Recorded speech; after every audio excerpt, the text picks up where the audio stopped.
E aí nós fizemos uma tela, a equipe do 360, que é uma equipe espetacular, para mostrar que, olha, atrito entre Tarcísio de Freitas e Jair Bolsonaro não é novidade.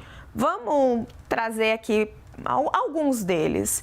Em entrevista aqui para a CNN, para o nosso querido Caio Junqueira, em dezembro, Tarcísio de Freitas disse o seguinte: nunca fui bolsonarista raiz.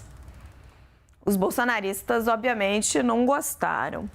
Na composição do secretariado, quando ele montou o secretariado para o governo em São Paulo, nomes bolsonaristas foram cotados, mas Tarcísio ficou com poucos, assumidamente ali ligados àquela pauta mais ideológica. Ele privilegiou muitos nomes técnicos. Uma exceção é o Guilherme Derrite, na Secretaria de Segurança Pública.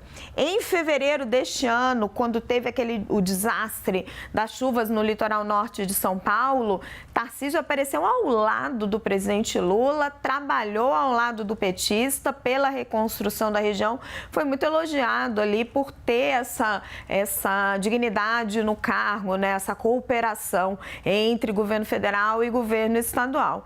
E, por fim, essa mais recente, em que ele apoia a reforma tributária e aparece ao lado de Fernando Haddad na coletiva de imprensa, e a imagem irritou muito os bolsonaristas. Vou chamar Leandro Rezende, Basília Rodrigues. Leandro, é um morde-a-sopra entre criador e criatura, padrinho e afilhado? Vai ser assim até 2026?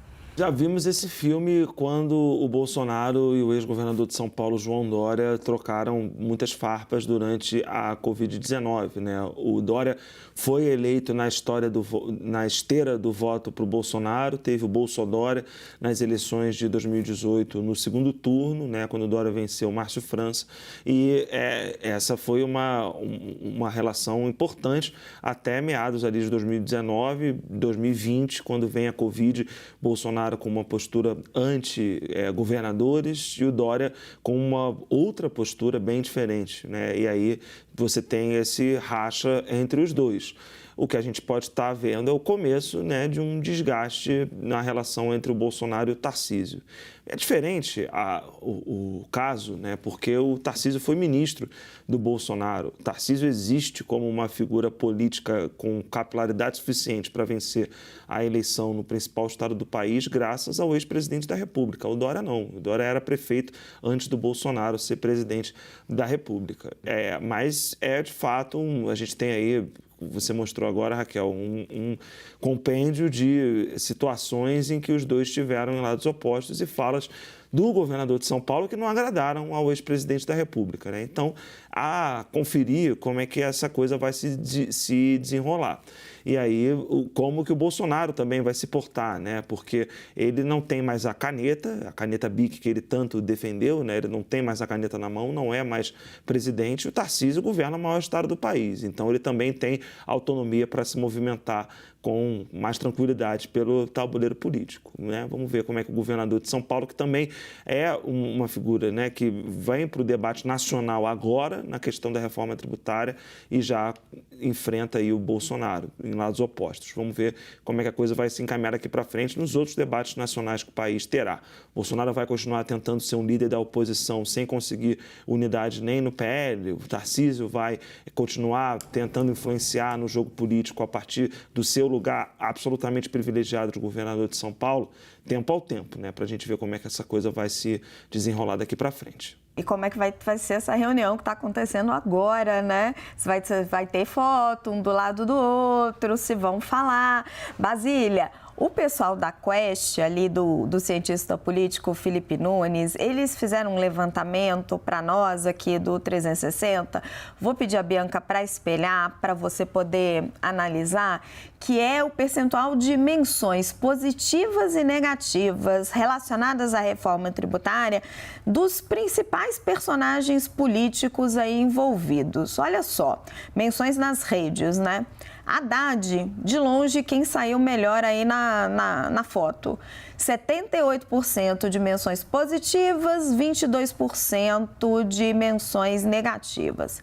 Lira, 63% de menções positivas, 37% negativas. Lula, 58% positivas, 42% negativas.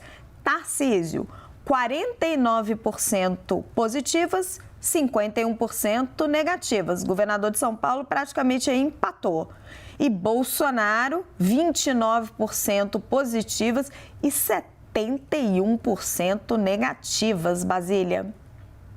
Grande dia ontem para o país da reforma tributária. Todo mundo quer trazer para si, né, o título de pai, o pai da reforma tributária. Tecnicamente falando, a gente sabe quem foram os pais, né? Você citou há pouco o Bernardo Api, e aqui do lado de Brasília eu digo que o Aguinaldo Ribeiro são os grandes articuladores destas décadas e décadas de discussão sobre a reforma tributária. Mas quem é o pai de momento? Lira, Haddad e Lula. Pela pesquisa da Quest, a gente vê que foram as únicas opções de resposta que tiveram mais de metade de menções positivas nas redes sociais, né?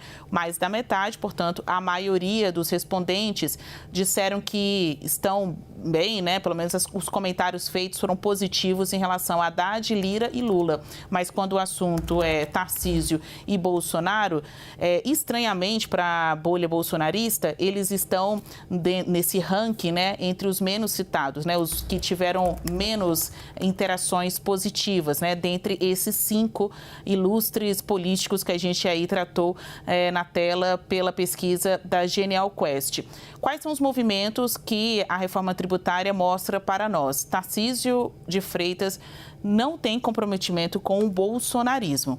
O Tarcísio é governador porque o Bolsonaro foi presidente da República. Mas hoje, quem é que tem poder? É o governador de São Paulo, Tarcísio de Freitas, e não um ex-presidente da República que teve a sua situação ainda mais agravada, não só porque perdeu nas urnas no ano passado, mas porque agora é um político inelegível. Então, ele não poderá nem mesmo aparecer como opção para o eleitorado tido aí de direita, antilulista, antipetista, nas próximas eleições. Quem vai estar com a carinha ali nas urnas? Hoje, entre os possíveis candidatos da direita, ao contrário do que a pesquisa da Genial Quest mostra, quem está lá em cima no ranking é o Tarcísio de Freitas, né? Na disputa, então, de imagem com Haddad, Lula e Lira, o Tarcísio e o Bolsonaro foram lá para o fim do ranking, né? Desse levantamento. Mas na hora da pergunta ser eleitoral, e pesquisas da Quest também mostram isso, o Tarcísio é mais bem avaliado. A imagem ontem de um Tarcísio brigando com Bolsonaro, um criador brigando com a sua criatura, né? Porque ali as farpas partiram de ambos os lados, não pegou bem entre os bolsonaristas e também foi visto como um ponto de desagrado entre políticos da direita que querem esse candidato Tarcísio de Freitas como aquele que vai vencer eventualmente o presidente Luiz Inácio Lula da Silva, ou então quem Lula indicar para concorrer em 2026. Tarcísio está no movimento, e a articulação da reforma tributária mostra isso, de pegar distância mesmo de Jair Bolsonaro. Hoje eles estão reunidos, vai ter uma foto possivelmente, né, para demonstrar essa união, para não fragilizar ainda mais o campo da direita, o campo bolsonarista. Mas no aspecto pessoal, veja, o Tarcísio não tem comprometimento com o bolsonarismo. O Tarcísio, ele consegue caminhar com as próprias pernas. Tem demonstrado isso, como a gente até falou já hoje no 360, na própria montagem de governo, em que ele optou por nomes que eram do interesse dele e do seu aliado Kassab, e não de quem estava vindo aqui do Congresso Nacional por ter sido eleito por Bolsonaro, com apoio de Bolsonaro, querendo uma vaga, um espaço no governo paulista. Leandro, quer falar um pouquinho do levantamento da Quest? Não, Raquel, acho que basicamente a gente vai ter aí uma disputa pela paternidade dessa reforma tributária que vai certamente entrar para a história, mas que é inegável que o Tarcísio teve um papel, isso teve, né? Isso reconhecido pelo Arthur Lira na entrevista que concedeu aqui mais cedo e pelos próprios bolsonaristas que votaram contra, né, a reforma tributária. Se atribui ali a ele um esforço para a aprovação dessa reforma. Vamos ver, enfim, para a história como é que a coisa vai ficar e quem vai ter que atuar para destravar esse assunto lá no Senado.